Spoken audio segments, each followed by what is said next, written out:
বিএনপির কিছু কিছু নেতাকর্মী মনে করতেছে আমি বিএনপির শত্রু হয়েছি। আমি বিএনপির পলিটিক্যাল অপোনেন্ট। আমি কখনো বিএনপি করি নাই। আমারে হাসিনার লোকজন বিএনপি কইতো, আর কইতো আমি তারেক রহমানের ট্যাগা খাইয়া হাসিনার বিরুদ্ধে বলি। ভাগ্যের কি নির্মম পরিহাস, আজ বিএনপির লোকেরা বলে আমি জামাতের ট্যাগা খাইয়া বিএনপির বিরুদ্ধে বলি। আপনাদের একটা সৎ পরামর্শ দিই ভাই, পলিটিক্যাল অপোনেন্টকে বুদ্ধিমত্তার সাথে ডিল করেন। রাজনীতি করতে আসছেন, আপনার অপোজিশন থাকবে, আমার লোকের তেদরামি করতে আসেন না ভাইজান। আমি অনেক দরদ নিয়ে ক্রিটিক করি আপনাদের দলের। এটা যদি সহ্য না হয়, আওয়ামী লীগরা যেভাবে ট্রিট করতাম সেভাবে যদি ট্রিট করতে বাধ্য হইতে হয়, তাতে আপনাদেরই ক্ষতি। আপনাদের যে ফাজলামি দেখি তাতে আমার কোনো ছেড়ে যাবে না, আপনার বাচ্চার ক্ষমতাও নাই। যাই হোক, অনেকে বলে বিএনপির পিছে কেন লাগিছি, উত্তরটা আগে বলছি, আর একটু খুলে বলি। এটা রাজনৈতিক, দার্শনিক, ভূ রাজনৈতিক বিষয় আছে এটার সাথে। আসেন এটা আমরা খুঁজে প্রশ্ন করি, দেখি এই প্রশ্নগুলো আপনাদের মনে আসছে কিনা কখনো। বাংলাদেশে মুজিবকে কেন স্বৈরশাসক হয়ে উঠতে হয়েছিল? অত্যন্ত জনপ্রিয় নেতা ছিল কিন্তু মুজিব, তারপরেও স্বৈরশাসক হয়ে উঠতে হয়েছিল কেন? জিয়াকে কেন মরতে হইল? সামরিক ব্যাকগ্রাউন্ড থেকে আসা পরেও কেন জিয়াকে স্বৈরশাসক হইতে হয় নাই? কেন জিয়াকে মাইরা ক্ষমতায় এরশাদকে বসাইতে হয়েছিল? কেন এরশাদকে স্বৈরশাসক হইতে হয়েছে? কেন হাসিনাকে ফ্যাসিবাদ কায়েম করতে হয়? এই প্রশ্নগুলো পরিষ্কার উত্তর না পেলে আপনি কখনোই বুঝবেন না বাংলাদেশের সামনে বিপদগুলো কি কি। আপনি বুঝবেন না বিএনপি যায় না হোক আর না যায় না হোক, দেশকে কোন গাড্ডায় নিয়ে যাইতেছে, এবং কেন বিএনপির বিরোধিতা করাটা আপনার জন্য ফরজা কিফায়া। এইটা পরিষ্কারভাবে বোঝার জন্য আপনাদের বাংলাদেশ নিয়ে ইন্ডিয়ার কুরকুরানিটা কেন সেটা বুঝতে হবে। তা না হলে রাজনীতির কোনো হিসাব আপনি মিলাইতে পারবেন না, আর বারবার আপনি এইরকম স্বৈরশাসন আর ফ্যাসিবাদের কবলে পড়বেন। আসেন আল্লাহর নামে শুরু। আপনি যদি ভারতকে প্রশ্ন করেন আজকের দিনে তার সবচেয়ে ঝুঁকিপূর্ণ সীমান্ত কোনটা, কে তার সবচেয়ে কৌশলগতভাবে গুরুত্বপূর্ণ প্রতিবেশী, পাকিস্তান কিন্তু না। উত্তরটা হইল বাংলাদেশ। বাংলাদেশ কেন ভারতের একটা জীবন্ত দুশ্চিন্তা, সেটা বুঝতে হলে আপনাকে দুইটা জিনিস একসাথে দেখতে হবে। প্রথমত, ভারতের কাছে বাংলাদেশের সবচেয়ে বড় সমস্যা হলো তার ধর্ম, ডেমোক্রেসি। বাংলাদেশ মুসলমান সংখ্যাগরিষ্ঠ দেশ, এটা তো জানা কথা, কিন্তু আশ্চর্যের ব্যাপার হইল ভারতের পূর্বাঞ্চলে একসময় মুসলিম মেজরিটি ছিল। আসাম থেকে শুরু করে নাগাল্যান্ড পর্যন্ত পুরানো ক্যাবিনেট মিশন প্ল্যানে পূর্ব ভারত বরাবর মুসলিম সংখ্যাগরিষ্ঠ অঞ্চল। মিশন প্ল্যান হচ্ছে 1946 সালে ব্রিটিশ সরকার প্রস্তাবিত একটা সাংবিধানিক পরিকল্পনা, যা ভারত উপমহাদেশের রাজনৈতিক ভবিষ্যৎ নির্ধারণের জন্য গৃহীত হয়। এই পরিকল্পনার মূল উদ্দেশ্য ছিল ভারতকে একটা ফেডারেল কাঠামোর অধীনে ঐক্যবদ্ধ রাখা, যেখানে প্রদেশগুলা ধর্মীয় সংখ্যাগরিষ্ঠতার ভিত্তিতে তিনটা গ্রুপে বিভক্ত করা হয়েছিল। গ্রুপে ছিল হিন্দু সংখ্যাগরিষ্ঠ প্রদেশগুলা, যেমন ধরেন মাদ্রাজ, বোম্বে, ইউনাইটেড প্রভিন্স, মানে বর্তমানে যেটা উত্তরপ্রদেশ, বিহার, সেন্ট্রাল প্রভিন্স ইত্যাদি। দুই নম্বর গ্রুপ হচ্ছে মুসলিম সংখ্যাগরিষ্ঠ পশ্চিমাঞ্চলীয় প্রদেশসমূহ, যেটা নিয়ে আসলে পশ্চিম পাকিস্তান হয়েছে, যেমন পাঞ্জাব, চীন, বেলুচিস্তান, উত্তর পশ্চিম সীমান্ত প্রদেশ ইত্যাদি। আর তিন নম্বর গ্রুপ হচ্ছে যেটা বাংলাদেশ হয়েছে আজকে, মুসলিম সংখ্যাগরিষ্ঠ পূর্বাঞ্চলীয় দেশ, যেমন বাংলা, আসাম। আসামের মধ্যে হাতছাড়া হয়ে গেছে। ম্যাপে যে সাদা সাদা অংশগুলো দেখতেছেন না, ওইগুলো বলা হইতো প্রিন্স লিস্টেড, মানে রাজা ছিল, এটা দেখায় দেন, সেই রাজ্যগুলোতে সবগুলো কিন্তু ইন্ডিয়া পরে খেয়ে ফেলেছে। আজকের দিনেও পশ্চিমবঙ্গের সরকার হিসেবে 27% মুসলমান জনগোষ্ঠী, আসামে সেটা 34%-এরও বেশি। বিজেপির রাজনীতিতে যে এনআরসি দেখেন না, তারপরে সিএ দেখেন, এগুলো মূলত বাংলাদেশের মুসলিমদের নিয়ে। মুখে বলা হয় পাকিস্তানি বা আফগানদের কথা, কিন্তু ভিতরে ভিতরে ভয়টা হইলো বাংলাদেশের 17 কোটি মুসলমানদের কয়েক শতাংশ যদি চলাচল শুরু করে বর্ডার ক্রস করে, তাহলে গোটা অঞ্চলটার ডেমোগ্রাফি বদলাই যাবে। এই ভয় থেকে সিএ এনআরসি আসামে শুরু হয়, পরে ছড়ায় পরে গোটা ভারতে। সে মনে করে বাংলাদেশের মুসলমানরা ভারতে ঢুকে এই অঞ্চলগুলোকে যদি মুসলমান প্রধান বানায় ফেলে, তাহলে তো সেই রাজ্যগুলোকে রাখতে পারবে না তারা।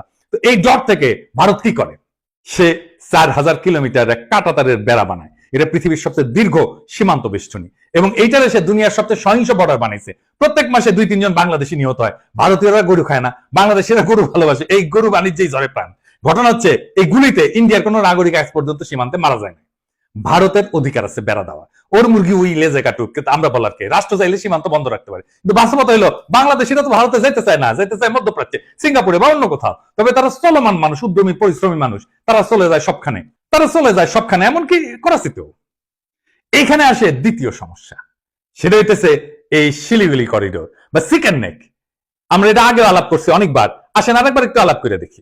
ভারতের 7 সিস্টার্স মানে নর্থ ইস্ট বাংলাদেশের ওই পাশে অবস্থিত, আর এই অঞ্চলের সাথে বাকি ভারতের যোগাযোগ হয় মাত্র 15 কিলোমিটার প্রশস্ত শিলিগুড়ি করিডোর, যেটাকে চিকেন নেক বলা হয়। এর চারপাশে চীন, ভুটান আর নেপাল। এই করিডোর যদি কেউ একদিন কেটে দেয়, তাইলে উত্তর পূর্ব ভারত বিচ্ছিন্ন হয়ে যাবে, ভয়টা এখানে। আর তার উপরে নর্থ ইস্ট নিজেই একটা বিশাল সমস্যা, ত্রিপুরা, মিজোরাম, নাগাল্যান্ড সবখানে গোষ্ঠীগত সংঘাত, ধর্মীয় ভিন্নতা, ভাষা সংস্কৃতির বৈপরীত্য, অনেক জায়গায় বিদ্রোহ হইতেছে, আবার অনেক জায়গায় বিদ্রোহীরা মায়ানমারের বিদ্রোহী গোষ্ঠীর সাথে যুক্ত। তাহলে ভারত ওইখানে যুদ্ধ বাঁধলে ট্যাঙ্ক পাঠাবে কিভাবে, সেনা পাঠাবে কিভাবে, ভারী অস্ত্রশস্ত্র পাঠাবে কিভাবে? বাংলাদেশ ছাড়া কোনো উপায় নাই।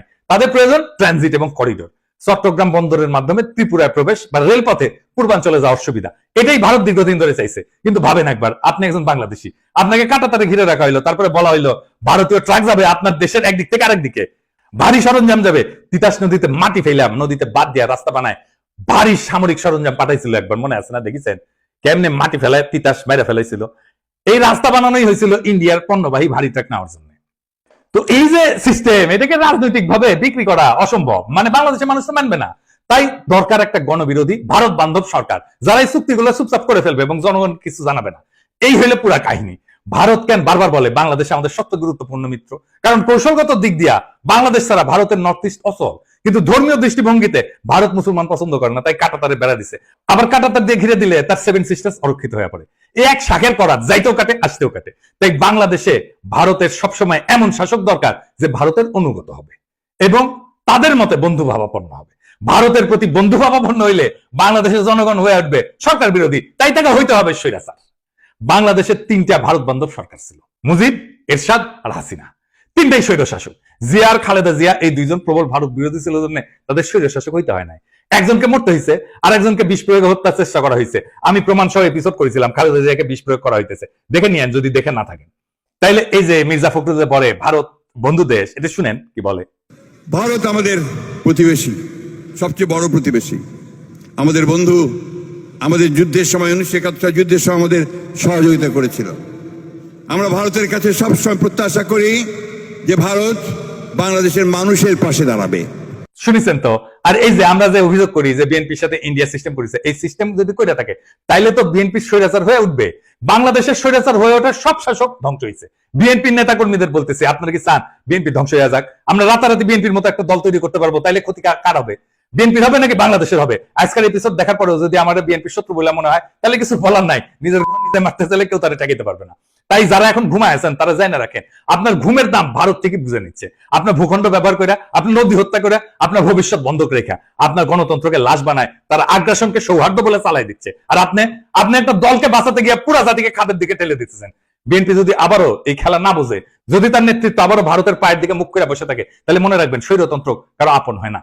আপনি ভারতকে বন্ধু পাবেন, ভুল করেন না। ভারত কখনো বন্ধুত্ব চায় না, সে দাসত্ব চায়, করিডোর চায়, চুপচাপ মাথা নত করা সরকার চায়।